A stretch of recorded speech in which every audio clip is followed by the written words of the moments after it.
अस्सलाम वालेकुम व्यूस, मैं हूं आपका होस्ट तारानी। सब कैसे हैं आप? ठीक ठाक हैं।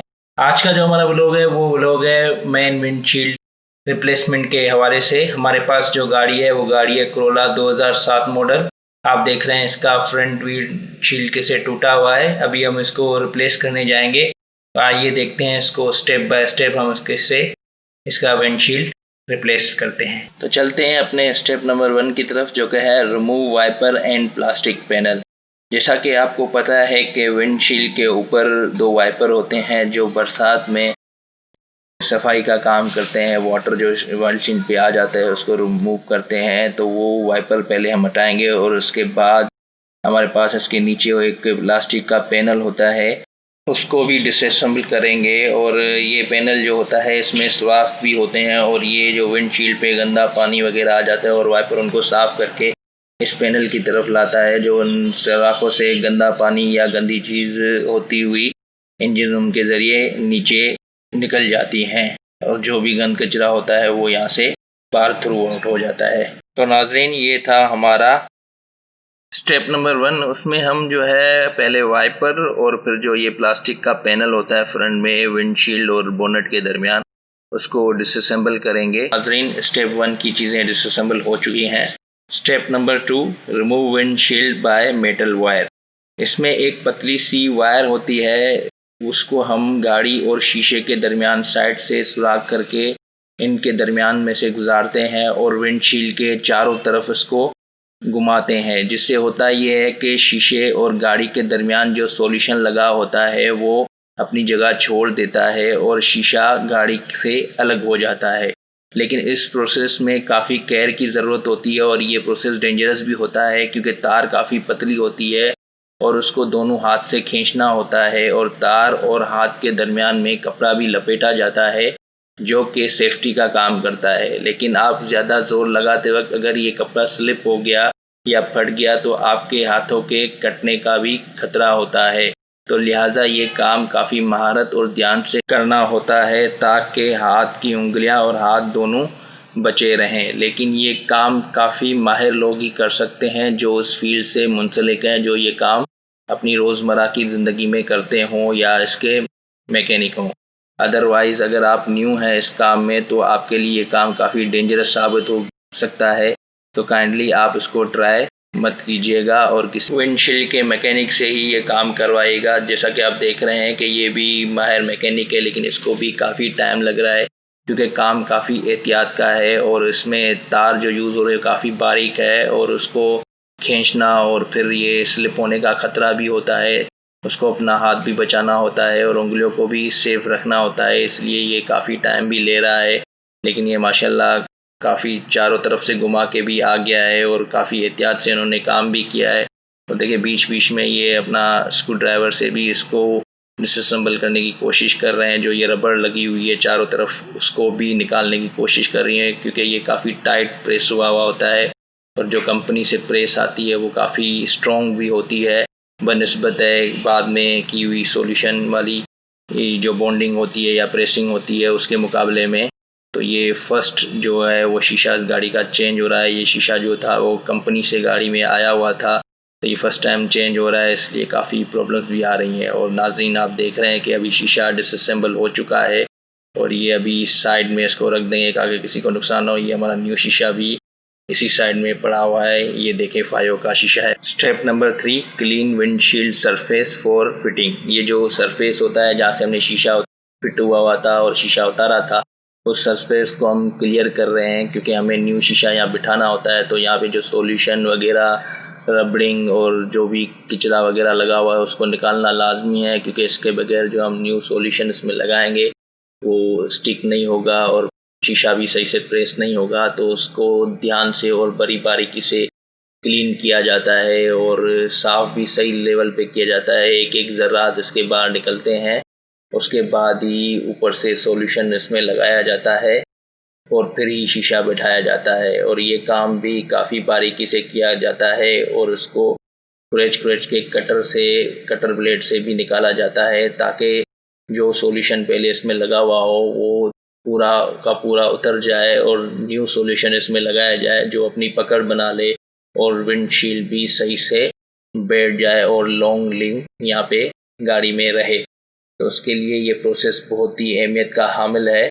और हम देख रहे हैं कि जो हमारे नासिर भाई हैं वो काफ़ी मेहनत भी कर रहे हैं शीशे के ऊपर, इस काम के ऊपर, और अल्हम्दुलिल्लाह ये काफ़ी मेहनती भी हैं। और आप देख रहे हैं कि कितनी बारीकी से काम कर रहे हैं और एक एक चीज़ को बिल्कुल ध्यान दे के साफ़ करते जा रहे हैं, ना सिर्फ कपड़े से बल्कि कटर से भी इसको साफ़ कर रहे हैं ताकि जो अभी सॉल्यूशन लगाया जाए वो अपनी पकड़ बना ले। Step number 4, apply solution for install new windshield. इसमें आप देख रहे हैं नासिर भाई सॉल्यूशन तैयार कर रहे हैं और ये सॉल्यूशन तैयार होने के बाद अब विंडशील्ड के चारों तरफ ये लगाएंगे ताकि विंडशील्ड जो हम न्यू इंस्टॉल कर रहे हैं वो सही से स्टिक हो सके। ये देखें इन्होंने अपना काम शुरू कर दिया है। ये सॉल्यूशन भी चारों तरफ लगता है ताकि शीशा अपनी मजबूती से पकड़ बना ले और अपनी जगह पर ही स्टिक रहे। ये देखें सॉल्यूशन भी बारीकी से लगाया जाता है और पूरा फिलअप किया जाता है सरफेस को ताकि शीशा इस पर बिल्कुल आके प्रेस होके स्टिक हो जाए। ये देखें अभी ये टेपिंग भी कर रहे हैं विंडशील्ड होल्डिंग के लिए, जो कि लाजमी है। Step number 5, installing new windshield. ये देखें कि इमरान भाई की मदद से नासिर भाई जो है वो शीशा गाड़ी के सरफेस पे बिठा रहे हैं। ये जो उन्होंने सॉल्यूशन लगाया था उसके ऊपर सही बिठा रहे हैं ताकि वो अपनी पकड़ बना ले और सही से इंस्टॉल हो जाए। ये काम भी बारीकी का होता है। Step number 6, taping and cleaning for holding windshield. ये जो स्टेप है इसमें हम चारों तरफ जो हमने विंडशील्ड बिठाई हो उसके चारों तरफ टेपिंग करेंगे ताकि ये शीशा अपनी जगह और पकड़ बना ले, क्योंकि अगर गाड़ी चलेगी तो शीशा जो है वो हिलना शुरू हो जाएगा और ये सॉल्यूशन अपनी जगह छोड़ देगा। तो इसलिए हम टेपिंग से इसको टेम्पररी होल्ड करते हैं और जब होल्ड करते हैं तो चारों तरफ जो सॉल्यूशन लगा होता है वो थोड़ा थोड़ा सा जरियों से बाहर आता है, उसको भी बारीकी से क्लीन करते हैं कपड़े से और हल्के कार्ड से भी ताकि वो वॉश हो जाए और ये गाड़ी पे कोई विंडशील्ड पे निशान ना आए। और टेपिंग भी प्रॉपर करते हैं ताकि ये विंडशील्ड थोड़ी देर के लिए होल्ड हो। और ये टेपिंग कम से कम 2 दिन तो रहनी चाहिए होल्डिंग के लिए। अगर धूप ज़्यादा है तो 1 दिन में भी काम हो जाता है। ये देखें नासिर भाई कितनी बारीकी से और मेहनत से काम कर रहे हैं, सॉल्यूशन भी साफ़ कर रहे हैं और साथ साथ टेपिंग भी कर रहे हैं। माशाल्लाह से ये काफ़ी एक्टिव हैं इस काम में और ये बड़ी बारीकी से और अच्छी तरीके से काम कर रहे हैं। और जरियों में दोबारा से उन्होंने सॉल्यूशन भरना शुरू कर दिया है लगाने के बाद। अभी ये रबड़ भी इन जरियों में बिठाते हैं ताकि पानी वगैरह डस्ट वगैरह अंदर न जाए और ये अपनी पकड़ भी बना ले।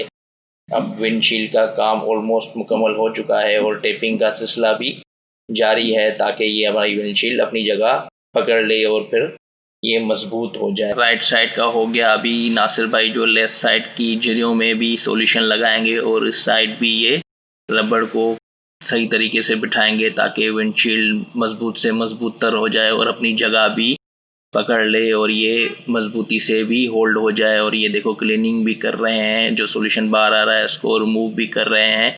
अभी हमारा ये काम जो है स्टेप नंबर 6 का ऑलमोस्ट कंप्लीट हो चुका है।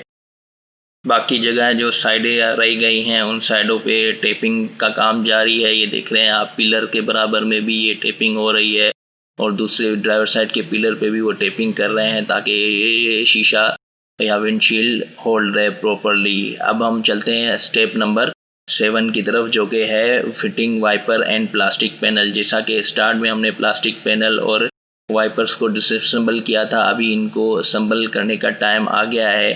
आप देख रहे हैं इमरान भाई की मदद से नासिर भाई जो है वो पैनल भी फिटिंग कर रहे हैं और साथ साथ रबड़ भी जो उसके आगे आती है उसको भी बिठा रहे हैं और बिल्कुल लेवलिंग से काम कर रहे हैं। नाज़रीन, इस प्लास्टिक पैनल में कोई स्क्रू या नट नहीं होता, सिर्फ क्लिप्स होते हैं जिसके ज़रिए ये बैठता है और रबड़ भी लगती है। ये देखें नासिर भाई अपनी जेब से इसके क्लिप निकाल रहे हैं और वो उस पर लगा के इसको होल्ड भी कर रहे हैं, क्योंकि इसके ऊपर वाइपर बैठ जाते हैं जिसकी वजह से ये पैनल बाहर नहीं आता, तो ये नीचे की साइड क्लिप से फिट होता है। और अभी देखें नासिर भाई पीछे की साइड से वाइपर लेके आ रहे हैं जो कि अपनी अपनी जगह पे इसको फिक्स भी कर रहे हैं। फिक्स करने के बाद ये इनको स्क्रू से टाइट भी करेंगे ताकि ये बिल्कुल प्रॉपरली फिटिंग से साथ आ जाए।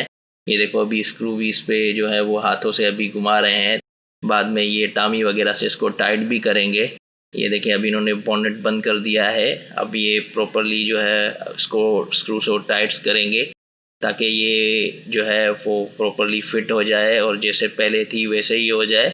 अब देखो ये टामी लेके आए हैं जिससे बिल्कुल उन्होंने स्क्रू को टाइट कर दिया है और इसके ऊपर अभी क्लिप बैठेंगे जो कि ये अपने साथ लेके, ये देखें क्लिप भी उन्होंने लगा दी है। इस तरह ये हमारा प्रोसेस मुकम्मल हो चुका है। नाज़रीन, अगर आपको भी अपनी विंडशील्ड का काम कराना हो तो आप नीचे दिए गए व्हाट्सएप नंबर पे हमसे रब्ता करें और अपना ऑर्डर बुक कराएं। इंशाल्लाह इसी बारीकी से और इसी तरह हम आपको काम मुकम्मल कर देंगे जिस तरह हमने इस गाड़ी में किया है।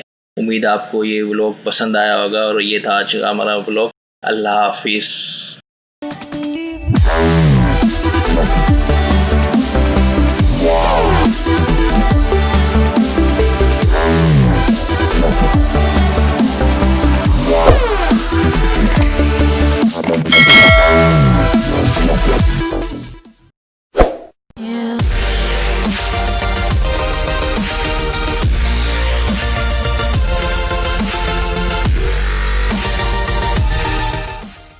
अभी रिसेंटली एक वबा फैली हुई है कोरोना वायरस की, जिसकी वजह से पूरे मुल्क में लॉकडाउन हुआ है।